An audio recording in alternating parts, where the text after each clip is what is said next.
Friends, welcome back to the new video, guys. Today, guys, we are going to talk about, guys, how to change home screen layout in our oppo phone. Friends, you want to change your home screen layout, so guys you can change it. And guys, now let's see how to change home screen layout in our oppo phone. In this video, guys, I am going to show you, friends.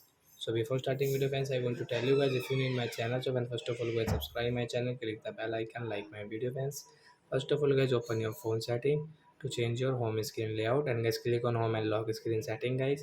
And guys, you can see, guys, your home screen layout. So guys, tap here, so you can change your home screen layout from here, guys, like that, guys. 5 multiply 5 4 3 6, you can change from here, guys. So you change into by 5 6 and apply option to change it. So your home screen layout will change in your oppo phone, like that. So like that, guys, you can change your home screen layout in your oppo phone. So that's it, guys. Thanks for watching the video, guys. Now we will meet on next video, guys, with new topic. Before going, guys, please comment, like my video, subscribe my channel. Bye bye, friends.